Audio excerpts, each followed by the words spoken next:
የሚያገኘሁት። ኦኬ ይገርማል።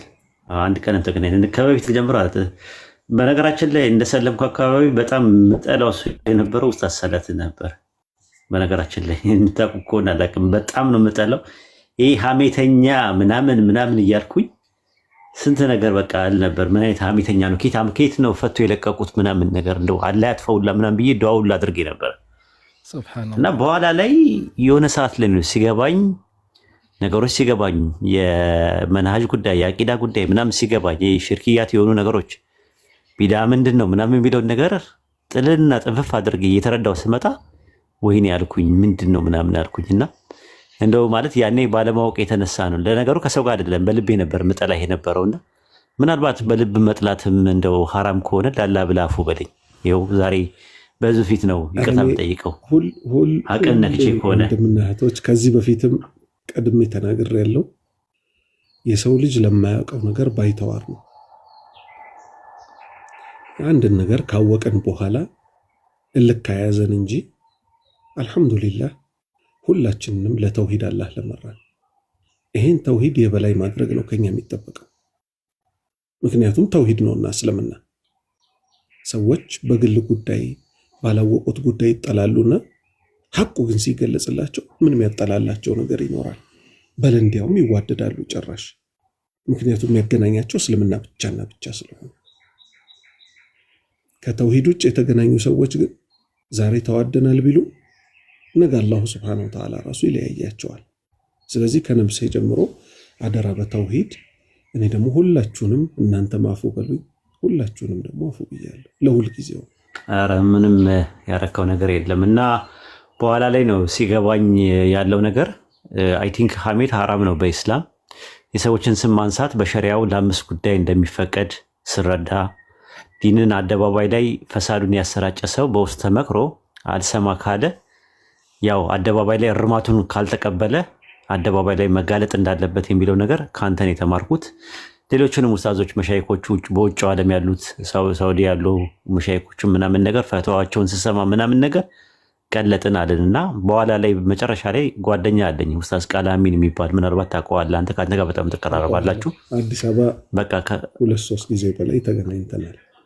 በቃ ከሱ ጋር ጓደኝነት ጀመርን። መጨረሻ ላይ አሁን የኛ ጀማዎች አጠቃላይ ንጽጽር ውስጥ ያለነው ራሱ የኛ ጀማዎች ናን ያለነው። ያው እዚህ ቲክቶክ ላይ የሚጠሉን አንድና አንድ ነው። አንደኛ በቪዲዮ አንገለጥም፣ እንደዚህ በእንትን ማለት በቪዲዮ ተገልጠን ለምን አያደርጉም የሚል ነገር ወቀሳ የሚቀርብብናል። ያው እኛ ሸሪያው መሰረት አድርገን ነው አንደኛ። ሁለተኛ ነገር ደግሞ የሚሰልሙ ሰዎችን ለብቻችን ይዘናቸዋል። የያዝናቸው ምንድነው መተው ተመልሰው ከእሳት ወደ እሳት መሆን የለበትም ብለን እናመጣለን ብለን ነው ምናምነው። በትክክል ከሰለሙ ላይ ቀር በደንብ መስለም አለባቸው።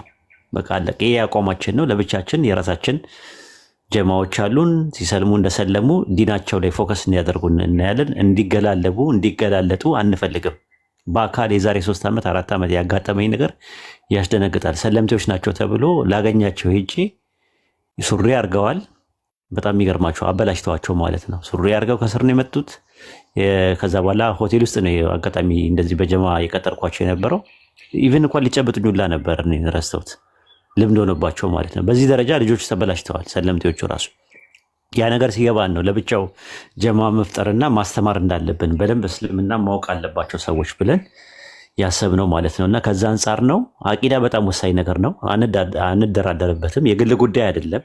ፐርሰናሊ እያያችሁት ነው ያላችሁት አንዳንድ ሰዎች ማለት ነው ስንናገር ማለት ነው። ይሄ የሐላል ትዳር የሚባለው ነገር ፈሳድ ምን አይነት ነገር ይዞብን እንደመጣ የሰው ሕይወቶች እየተቀጠፈ የሰው ሕይወት እየተበላሸ ሲመጣ እናንተ ፐርሰናሊ እኔ አሁን ጀማል ምናምን የምትሉት ልጅ እኔ አላውቀውም፣ ራሱ አይቼውም አላውቅም። ራሱ እኔ ማውቃቸው እነዚህን ፈሳድ የሚያሰራጩት ዋትስአፕ ላይ ያሉ ሰዎች፣ ቴሌግራም ላይ ያሉ ሰዎች፣ ፌስቡክ ላይ ያሉ ሰዎች ሜሴንጀር ከፍተው እያደረጉ ያሉት ነው። የሰው ሕይወት እየተበላሸ ነው፣ ብር እየተበላ ነው። ይህንን ነገር ነው ያስጠነቀቅ ነው። ከዛ በኋላ እነዚህ አይነት ሰዎች ቲክቶክ ላይ ማሉ ተባለ ማስቆም አለብን፣ ተዉ ማለት አለብን። ከዛ አንጻር ነው እንጂ ፐርሰናሊ ሊሆን አይችልም። እንደዛማ ከሆነ ነፍስያ ነው የሚሆነው። ክብርን ጠብቀህ ክብርን አስጠብቀህ የምትናገር ከሆነ ፐርሰናሊ ያንን ሰው አልወደውም እጠለዋለሁ ምናምን ካልክ ችግር አለ ማለት ነው። ነፍስያ ነው። ሰውን በቀለሙ፣ ሰውን በዘሩ፣ ሰውን በቋንቋው፣ ሰውን ባለው ባግራውንድ ባለው ዘውግ የምንጠላው ከሆነ ሊላሂ አይደለም፣ ነፍስያ ነው ጉዳዩ። ለአላህ ብለን ከጠላን ለአላህ ብለን ነው መውደድ ያለብን። ስንጠላም ለአላህ ብለን መጥላት መቻል አለብን። ኢብን ረሱል ሰለላሁ ዐለይሂ ወሰለም የነፈገም የሰጠም ለአላህ ብሎ ተብሏል። ለሲጋራ፣ ለጫት፣ ለቁማር፣ ለምናም ብሎ አንድ ሰው ቢል መንፈጋችን ለአላህ ብለን ነው የምናደርገው ሰውየውን ስለሚጎዳው ማለት ነው። እና በእኛ ትውልድ አንዴ ሰግጄ መጣሽ በእኛ ትውልድ እኛ እያለን በህይወት እያለን ባለንበት ትውልድ ኢንሻአላህ በኢትዮጵያ ምድር ውስጥ ጫት ቃሚ ትውልድ አይኖራትም። ኢንሻአላህ ስራ እንሰራለን። ጫት ቃሚ ትውልድ አይኖራትም። ቀብር የሚንደባለል ሰው አይኖራትም። የቀብር አፈር የሚል ሰው አይኖራትም። ቀብር ሄዶ የሞቱ ሰዎችን ድረሱልኝ የሚል ትውልድ አይኖራትም። ከኦርቶዶክስ የባሰ ነገር አይመጣትም። ኦርቶዶክሶች እንደውም ቢያንስ ቤተክርስቲያን ሄደው ነው ማርያምን ገብርኤልን እያሉ የሚለማመኑት። የሞተ አያቴን ቅድመ አያቴን ተብሎ መቃብር ጋር ሄዶ ድረስልኝ እንዲያደርግልኝ ተብሎ የሞቱ ሰዎች በፊዚካል ፐርሰፕሽን ከፊዚካል ወርልድ ላይ ኮሚኒኬሽን የነበረባቸው ዲስኮኔክት ያደረጉ ሰዎችን የማይሰማ የማይለማ የማይናገርና የማይጋገር በስመ ሙስሊም በስመ ኢስላም አይነገዳትም። እኛ እያለን ኢንሻአላህ እና ያለ ማለት ፈልጌ ነው። ኢንሻአላህ ኡስታዝ ቀጥል። አይ ሐቂቀተን ባረከላሁ ፊኩም በጣም ትኩረት የሚፈልግ ነገር ነው። ከስር ከመሰረት ሰው ካልተማረ ለማያውቀው ነገር ባይተዋር ይሆናል። አንድ ቀላል ምሳሌ ልስጣችሁ። ክፍለ ሀገር የኔ ቤተሰቦች ወደ ጎንደር አካባቢ ናቸው። በአባቴም በእናቴም በኩል ዚያራ በሄድኩበት አንድ ዘመዴ ቤት ገባሁኝ። 90 ዓመቱ አካባቢ ይሆናል። አላህ ይዘንላቸው፣ አሁን ሞተዋል። ከዛ ልክ እንደገባሁ ያው እኔ ግዴታዬን በየዘመዱ ቤት እየሄድኩ መዘየር አለብኝ ብዬ ወሬ ተነሳ። ዋሃቢ ናቸው ተብለን ስለተገመትን እኛ ኢራን ከሳውዲ አረቢያ ትሻላለች የሚል ወሬ ተነሳ እዛ ቤት ውስጥ። ከዛ ማስተማር እንዳለብኝ ወሰንኩኝና ኢራኖች እኮ አቡበክርና ዑመርን ይሳደባሉ አሉ። ሀሻ አሉ። በጣም ተቆጡ። አቡበክርና ዑመር አሉ። አዎ በል እንዲያውም ጀሃነም ከሸይጣን በታች እየተቀጡ ነው የሚሉት አልኩኝ። አንተም አላቀው ነገር አሉ። እንግዲህ ስለ ዲን እናውራ አልኳቸው። እሺ አሉ። ከዛ በደንብ አስረዳኋቸው። አሁን ለምሳሌ እስቲ ያስቡት፣ ሰዎች አብድ ብሎ እስኪሉ ቃድር እርዳታው አይውል አያድር ይላሉ አልኩት። ያው የጎንደር ሰው ስለሆነ አማርኛው ማብራሪያ አይፈልግም። ያቀመረል መካ አሰላሙ አለይካ ልቤ ባንቱ በርሶ ተመካ አባድር ጾማ ያሳድር አሊ ጎንደር ምናምን የሚባሉትን ማቃቸውን ስንኞች ስነግረው እኛ እንደዚህ ካስተማራችሁን እንቀበላለን። አሁን ከዚህ ምን ይዘው ምንድነው ይሄን አርስት ሳንንቅ የማያውቁት ሰዎች ብዙ አሉና የተውሂድን ጉዳይ ሰው እስከ ጥግ ድረስ ማስተማር የተሻለ ያኔ እውነተኛ ትውልዶች እናገኛለን። ከዛ ውጭ ግን አስቸጋሪ ነው። አሁን በጣም በሚያስፈራ ሁኔታ ኤቲስት ምዕራብ ላይ በጣም እየተስፋፋ ነው። ኤቲስት ማለት እምነት አልባ ማለት ነው። አላህን ቻሌንጅ የሚያደርጉ ጥያቄ የሚመስሉ ነገሮችን ከእምነቱ የራቀ ሰው መሃል ይጥሉበታል። እውነት ፈጣሪ ካለ አንዱን ሀብታም፣ አንዱን ድሃ፣ አንዱን እንዲህ ለምን አደረገ ይሉታል። እንዲህ አይነት ጥያቄዎች የሚመለሱት አንድ በመማር ነው፣ ሁለት አላህን በመፍራት ነው። ብዙ ነገሮች አላህን በመፍራታችን አላህ ያሳውቀናል። አሁን ሚዲያ ላይ ግን እንዳለው አይደለም። አላህ በታመፀ ቁጥር ምን ይከሰታል? መሀይምነት ይከሰታል። ፊት ለፊታችን ጥፋት ብቅ ሲል ለእኛ ኸይር መስሎ ይታየናል። አሁን የሚያስደነግጥ ነገር ልንገራችሁ። ስለ ዘረኝነት ማንሳት ፈልጌ አይደለም። መሀይምነት ግን ምን ያህል እንደሚጎዳ እንድናቅ ነው። ሁለት ሴቶች ቁጭ ብለው ነው ደግሞ ህዝባችን ምን ላይክ እንደሚደረግ ምን ላይክ እንደማይደረግ ራሱ አያውቅም። ሁለት ሴቶች ናቸው። አንዷ ዱላ ይዛለች። ይሄ አረንጓዴ ቢጫ ቀይ መቀነቷ ላይ ምናምን አስራለች። ምን አለች?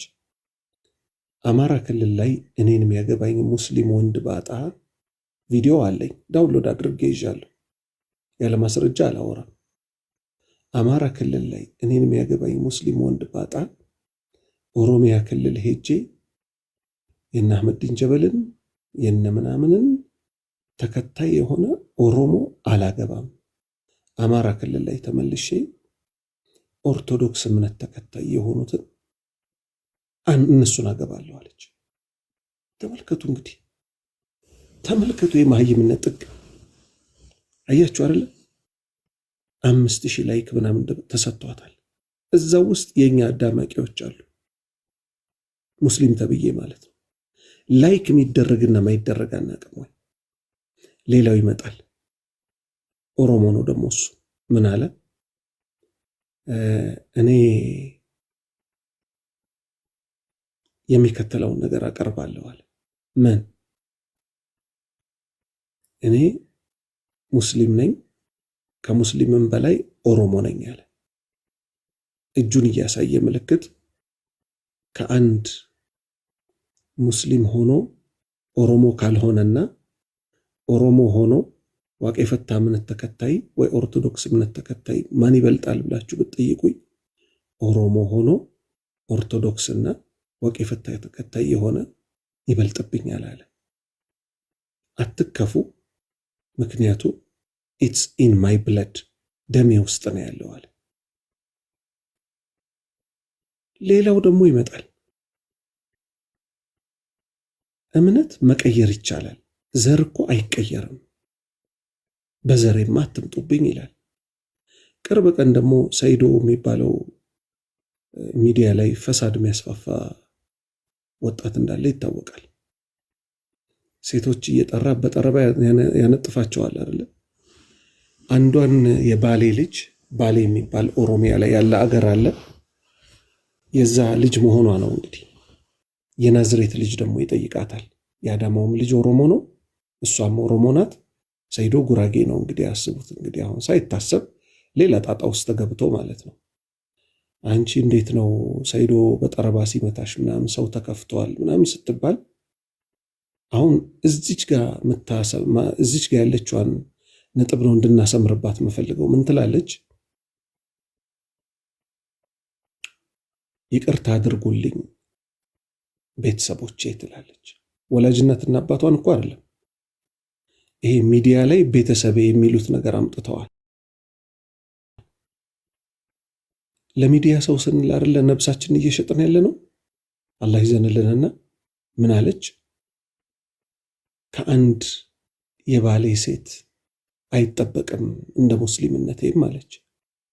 ሲጀምር ይቅርታ የሚባለው አላህ ነው።